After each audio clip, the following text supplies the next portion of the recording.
Их эзний ивэл дүүрнө. Улаан тэнгисээс цааш аудио үйлчиллийн маань гол зорилго бол амьдралын химнэл горимоо хэрхэн Библийн үг үзэл санаатай нэгтгэж нийцүүлэх тухай. Ерөөс энэ орчин байгаа бүхэн хэрхэн зүй зохилтойгоор таны бас миний төлөө үйлчилж байгааг бидэнд өгөгдсөн хэсгийн энэ чөлөөнд хамтдаа ярилцаж Магдалины сайхан айдуу игшгээр баяр хөөргийг урам ухаарлыг түгээхийг эрмэлздэг билээ. Тэгэхээр энэ үйлчлэлээр дамжуулан хөтлөгч миний хувьд асар их зүйлийг сурч элбэг дүүрнээр өрөөгдөж байгаа. Сонсогч таач гэсэн өөрийн үзэл бодол, өөр төрсөн сэтгэгдэл саналаа бидэнд ирүүлэх боломжтой шүү. Энэхүү үйлчлэлээр дамжуулан эзэн таныг өөрийн дүүрнээрээ бэлхааж өрөөх болтугай. Энэ бол улаан тэнгисээс цааш аудио үйлчлэл.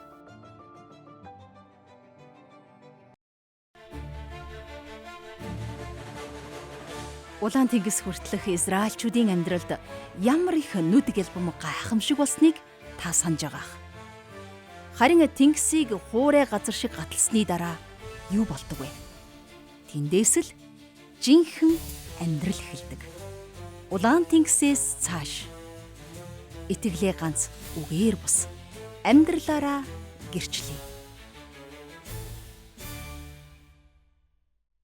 Тэгэхээр дүүрэн гэдэг ойлголт харьцангуй.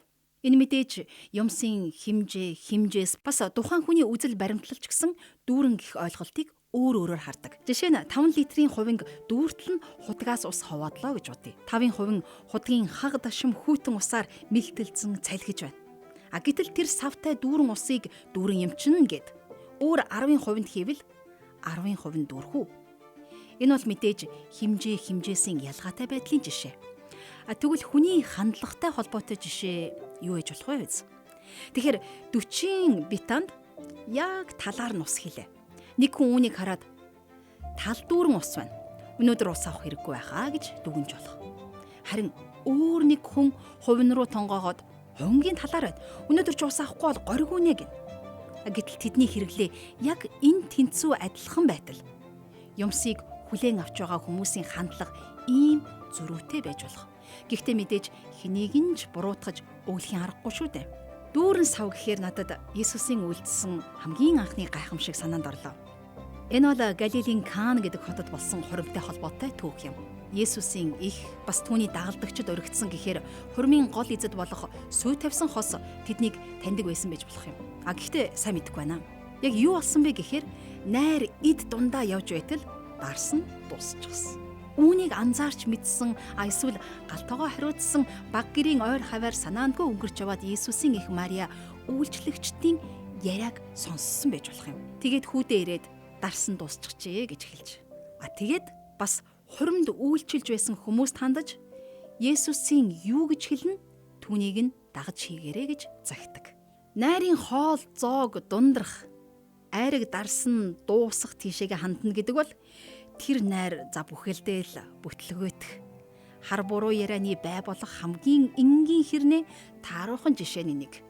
Гол усаар л нэг за тэдний хурим шиг болов доо.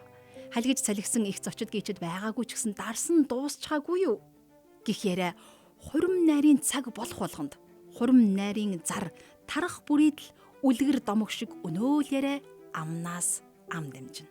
Харин тийм шившигтэй явдлыг бий болгохгүйгээр хурмыг аварсан хүн нь Иесус. Тэнд 2 юм уу 3 метрэс багтаамжтай усны 6 чулуун торох байсан гагаад тэдгээрийг юудэчүүдийн ариусгалын ёслолд зориулдаг байв. Иесус тэдэнд торхнуудыг усаар дүүрэг гэж айлцсанд тэд амсарт нь хүртэл торхнуудыг дүүргэв. Иесус одоо утгаад найрын ахлагчид аваачиж өг гэсэнд тэд аваачиж өг. Найрын ахлагч дарс болсон усыг амсаад тэр дарс хаанаас бий болсныг мдээгүй учраас харин ус утгасан үйлчлэгчид мэдэж байв. Шинэ хүрэгнийг дуудаж түүнд альва хүн эхлээд сайн дарсаан гаргаж хүмүүсийг согтсны дараа муухнаа гаргадаг. Гэтэл чи сайн дарсаа одоо хүртэл хадгалсан байжээ гэж хэлсэн юм. Энэ түүх бол Иохан номын 20 дугаар бүлгийн 6 дугаар ишлэлээс 10 дугаар ишлэлийн хооронд байсныг би танд уншиж өглөө. Тэгэхээр Иесус хэлэхдээ торхнуудыг усаар дүүрэг гэж хэлсэн. Найрын арын албанд ажиллаж байсан хүмүүс нэг тийм хаашааш хандаж тал дүүрэн дүүргсэн болоод л эсвэл тэгс ингэсгээд бүр эсвэл тарсны дорхыг усаар дүүргээ гэж гайхаж зочирдсондоо эргэлзэж итгэлгүй хандаад усыг яг амсар хүртлэн дүүргээгүй бол яах байсан бэ? Амсар дүүрэн мэхэлцэх дарс байхгүй л байх байсан. Сонин шүү ингээд бодохоор. Тэгэхээр миний дүүрэн гих ойлголт эзний дүүрэн гих ойлголттой яг таг нийцдэг. Нэг тийм нягталж шалгамаар л юм байна. Тэгэхээр яаж нягталж шалгах вэ гэж юу? Мэдээж Библийн үгээр. Библийн хаанч тийм ээ. Чиний дүүрэнгийн тухай ойлголт минийхээс өөр байгаад байгаа шүү. Наадхаа засаараа нөхөр минь гэсэн ишлэл хаанч байхгүй. Гэхдээ Бурхны амьд ариун үгээр дамжуулан ариун сүнс бидний дотроос ятгахж, сануулж, чиглүүлж, эргэлзээг маань тайлж, итгэлийг батжуулж өгдөг.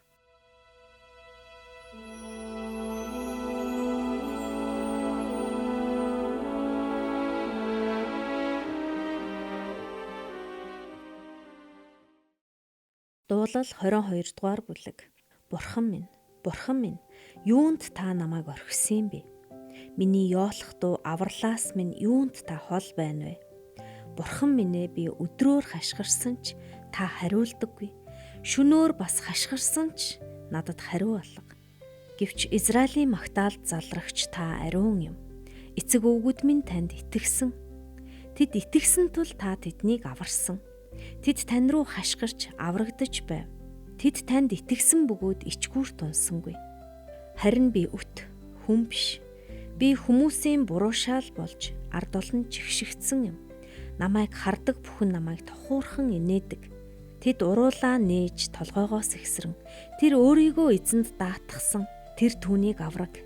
Тэр түүнийг таалдаг тул авраг гэж байна. Гэсэн ч та намайг эхийн хөвлөгөөс гаргасан. Эхийнхээ хөхөөр байх үед та намайг итгүүлсэн. Би төрхөөсөө танд даатгагдсан. Эхийнхээ хөвлөд байх үеэс минь та миний бурхан байсан.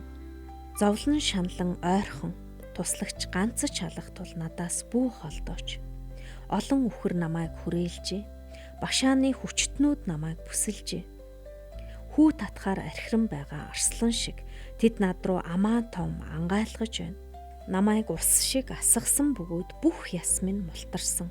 Зүрх минь лааны тус адил дотор минь хайлсан. Хүч минь шаазангийн хилтерхий шиг хатаж хил минь түүшэндээ наалдав. Та намайг үхлийн шороонд оруулав. Учир нь намайг ноход хүрээлжээ. Ёримо гүйлтгэгчдийн бүлэглэл намайг бүсэлжээ. Тэд гар хүлийг минь нэвт хатгалаа. Би бүх ясаа тоолж чадна. Тэд над руу гүлрэн ширтэн.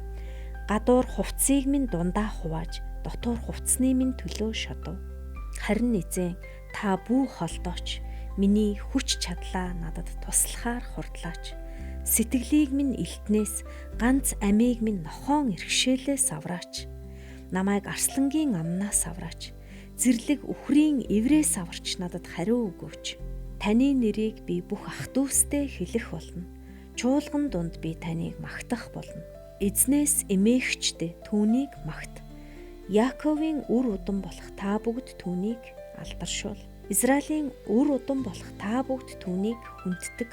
Учир нь тэр зовгсдийн зовлонг жигшээчүгүй үзэн ядаачгүй.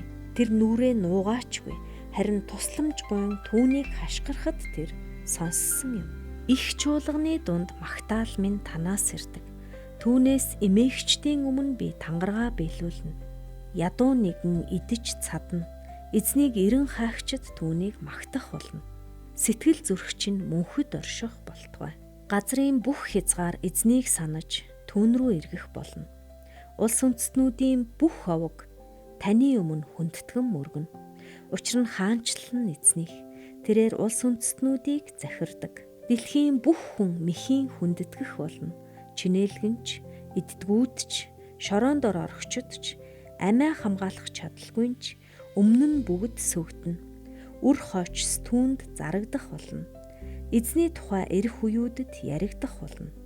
Тэд ирж тэр үүнийг үйлцсэн гэдгийг ирээдүйд төрөх хүмүүст түүний зөв шударгыг зарлана. Дуулал 23 дугаар бүлэг. Эзэн бол миний хончин, надад дутах зүйл үгүй. Ургамал бэлчээрт намайг хэвтүүлж, усны дүлгүүн тийш намайг хөтлөн, амин сэтгэлийг минь тэрээр сэргээдэг. Алдар нэрийнхээ төлөө зүвийн замаар намайг хөтөлдөг. Үхлийн харанхуй хүндийг туулсан ч хормуугаас би үлээн. Та надтай хамт байдаг. Таны саваа, таны таяг намайг тайвшруулдаг. Өстнүүдийн минь өмнө та надад ширээ засжээ. Өөрийн минь толгойг тосоор бас тосолжээ. Аяг минь дүүрч бэлхнэм. Сайн сайхан хийгээд хайр инрэл тань. Насан туршид минь намайг лавтаяа дагна. Аяа эзэн, таныхаа өргөө хотолд ашид мөнхөд би амьдран суунам. Дуулал 24-р бүлэг. Газар хийгээд түүнийг дүүргдэг бүхэн, дэлхий хийгээд түүнд оршигч бүгд эзнийх юм. Учир нь тэрээр далайнууд дээр түүнийг суйрлуулж, гол мөрнүүд дээр түүнийг байгуулжээ. Эзний уулууд хэн авирч болох вэ? Ариун газарт нь хэн зогсож болох вэ? Цэвэр гартай, ариун зүрхтэй, хуурмаг хоосонд сэтгэлээ өгөөгүй, худал тангараг тавиагүй нь тэгэх юм. Тэрээр эзнээс ёроолыг, авралынхаа бурхнаас зөвхт байдлыг хүртэх болно. Энэ нь түүнийг хайгчдын үе юм. Яаковын бурхан таны царайг хайгчдын үе юм. Сүр жахлангийн хаан орж ирлээ. Гулдан хаалгануудаа толгоогоо өргөж, мөнхийн үүднүүдээ өргөгдөх түн. Сүр жахлангийн энэ хаан хэн бэ? Хүчтэй, чадaltaй эзэн. Тулалдаанд чадaltaй эзэн билээ. Сүр жахлангийн хаан орж ирэхийн тулд гулдан хаалгануудаа толгоогоо өргөж, мөнхийн үүднүүдээ өргөгдөх түн. Сүр жахлангийн энэ хаан хэн бэ? Төг төмдийн эзэн. Тэрээр сүр жахлангийн хаан болоо. Амен. Бид өөрсдийнхөө савны хэмжээгээрээ эзний үгийг утхан авч өөрсдийн сэтгэлийн, оюуны, итгэлийн саваа дүүргэж авсан байх. Өдөр бүхэн бидэнд ирдэг үгийн төлөө эзэн үнэхэрийн талархал магтаал нь байх болтугай. Тэгэхээр Давид үнэхээр л их хашгирч үгээрээ, нулимсаараа, сэтгэлээрээ ордуу хатаасан. Гэхдээ л бурхан чимээгүй байж түүнд хариулахгүй байгаа юм шиг санагдсан. Тэглээгээд Давид зөөц шаал худлаа юм байна. Димээ юмд хайрын цаг гэж тэрслүү загнаад гэдрэг бутсан уу? Үгүй. Үгүй гэдгийг нь дараагийн ишлэл бэлхнээ гэрчилж байна. Бурханд хандсан залбиралдаа магтуу дуундаа Давид бусдын гэрчлэлийг хавчуулж үүгээрээ тэр өөрөө итгэлээрээ өндийн болсон юм. Магадгүй тэгж залбирсан учраас бидний мэдэх алдарт хончны дуулал бий болсон байх. Үхлийн харанхуй хөндийгөөр туулсан ч хор муугаас би үлээн. Та надтай хамт байдаг. Таны саваа, таны таяг намайг тайвшруулдаг. 23 дугаар дуулалын хамгийн гайхамшигтай бөгөөд аимшигтай ишлэл нь миний бодлоор энэ ишлэл. Яг цагаа тулах юм бол үхлийн харанхуй хөндий гэж боддоор оршоод тэр хөндийг явганаар ч юм уу, мормалтай ч юм уу, машин тэрэгтэй ч юм уу туулах хэрэгтэй бол урд маань тулгарах хор муугаас айхгүй байж чадах уу? Бүхийг дотроо байх юм бол өөр л дөө. Машина дотроос нь төвччихвэл үгүй юунаас найх вэ? Гэхдээ л та үнэхээр айхгүй чадах уу? Гэхдээ айлах гээд байгаа хэрэг биш шүү. Энд би түрүүнээс хойш ярих гээд хэлэх гээд байгаа санаа минь юу вэ гэхээр Бурханы дүүргэлт, тэр дүүрэн байдлын ойлголт юм. Бурхан үнэхээр бүрэн дүүрнээр хамгаалan харж ханднаа. Тэр нөхцөл байдал биш. Харин тэрхүү амлалтанд нь итгэж айцыг ялсан болохоо Давид хаан өөрийн итгэл дээрээ тулгуурлаж ингэж гэрчилж байгаа хэрэг юм. Ганцхан дуулалын өмнө л өдөр шөнөгүй тань руу хашгирсаар байтал та намайг л сонсохгүй юм гэж ордуу тавьж байсан тэр Давид шүү дээ. Яолох туу аврал эрен хашгирах дуу хоолойноос минь хол байгаад байна штэ. Та гэж ирээд л Давид үхлийн харанхуй хөндийгөөр туулж явахдаа хончин болох Бурханы хаан саваа тайгийг олж хараад тайвширсан байх нь. Вау, үнэхээр гайхамшигтай. Тэгэхээр энэ саваа таяг гэх чинь яг юу юм бэ? Саваа таяг юу нь юунд зориулагддаг гэдвэ? Израиль малчдын ахуй соёлд саваа таягаараа хонио хариулдаг юм байна. За манайхаар одоо шилбүр юм уу да? Тэгэхээр саваа таягч вэ? Уурах шилбүрч вэ? Мал маллагаанд тухайн суур хоныг, мас сүргийг нэгээс нөгөө тийш залж чиглүүлэх, туухад зориулсан малчны гар доорх хэрэгсэл байна. Хэрвээ саваа таяг байхгүй бол нөгөө суур хонч нь хаашаа чиглэн явахаа мэдэхгүй шүү дээ. Хончныхоо хэл яриаг ойлгохгүй учраас хүн мал хоёрын ялгаа нь өрдүүлээ. Харин саваа таяг бол хонь ба хончин хооронд нь холбож ойлголцуулж байгаа Харилцааны хил юм. Хэрвээ би хонь байсан бол миний хончинд саваа таяг байгаагүй бол малчныхаа хаашаа явуулахыг хүссэн чиглүүлж байгаа тэр чиглүүлгийг нь ойлгохгүй төөрөх. За тэгээд чонны хоол болох байсан баг. Малчныхаа цухлыг барсан хонь эргүү төлгөөрөө дуудуулаад нэг бол эдшинд за үгүй бол найрын ширээн дээр л залрах байсан баг. Тийм болохоор энэ саваа таяг үнэхэрийн тайвшруулдаг нэг хэрэгсэл ахна. Залуур чиглүүлэг юм байна. Хүний нийгэмд, хүний амьдралд нүдэнд үл үзэгдэх тэр саваа таяг тэгвэл юу юм бэ? Энэ бол Библийн үгээс гарцсан байхгүй. Үгийг уншиж, үгээр залруулах чиглүүлгээ хийхгүй бол бид хаашаа юуны төлөө явж байгаагаа мэдэхгүй төөрөх, буруу зам руу халтран орох, өөрт байгаа хамгийн үнэтэй зүйлсээрээ тэрхүү хор хохирлыг нөхөн төлөх эрсдэлтэй. Эцэст нь хончны дууллынхаа сүүлчийн ишлэлүүдийг хамтдаа ахин нэг харцгаая. Өнөө дүүргэлт, өнөө аягны хувь хишгчин гарч байна. Өстнүүдийн минь өмнө та надад чирээ засжээ. Өөрийн минь толгойг тосоор бас тосолжээ. Аяг минь дүүрч бэлхэнэм. Эзэн бидэнд зориулж найрын ширээ зассан байна. Ингэхдээ хэрвээ бид итгэмжтэй байх юм бол хэдийгээр одоо нулимс туслуулан үр суулгаж байж болох ч гэсэн цаг нь болохоор баярын дуунаар ургацаа хурааж бүхий л өстнүүдийнхаа нүдэн дээр эзэн бурхнаар өргөмжлөгдөж хүндлэгдэх болно. Найрын ширээний хоймор залраа зогсохгүй. Эзэн бурхан таны, миний, бидний амь амьдралын бүхий л аягыг өөрийнхөө элбэг дүүрнэ шүү дээ. Өөрийнхөө элбэг дүүрэн ивэл өрөөл хишгээрээ дүүргэх болно. Таны бодож байгаа тэр дүүргэлтийн хэмжээ биш. Бас миний төсөөлж байгаа тэр дүүрний хэмжээ биш шүү дээ. Бурханы дүүрнээр эзэн өөрөө дүүргэж өгнө. Энэ хүрээд өнөөдрийн дугаар маань өндөрлөж байна. Хамтдаа залбирцгаая. Бидний толгойг тосоор тосолдог өөзэн. Танаа бид бүх зүйлийнхаа төлөө талархъя. Сайн сайхан хийгээд хайр инрэлтэн насан туршид минь биднийг лавтаяа дагнаа. Аяа эзэн, таныхаа өргөө хотод ашид мөнхөд бид амьдран суухыг хүсэж байна эзэн. Бурхан, бид итгэлээ сүндэрлүүлж их эзэн таны үгийг амь амьдралдаа нэвчүүлэн шингээж тэр үгийн үнэн хийгээд хүч дотор урам зоригоо гээйлгүү.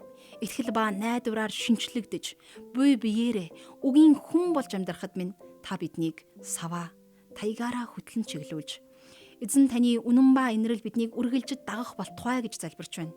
Бид бас Библийн үг өсөг бүр хичнээн үнэн ба амьтай хүчтэй болохыг амь амьдралаараа амсаж мэдрээд эзэн таны хичнээн их өгөөмөр болохыг үйлсээрээ гэрчлэхэд та хөтлөн чиглүүлж өгөөрэй. Бүх зүйлийг таньдаа өргөж бидний их эзэн Есүсийн нэрээр энэ залбирлаа өргөж байна. Амен.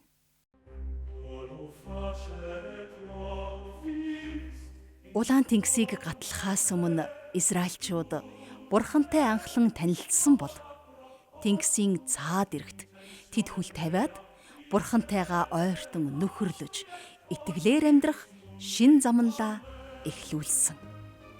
Улаан тэнгисээс цааш итгэлээ ганц үгээр бус амьдралаараа гэрчлэе.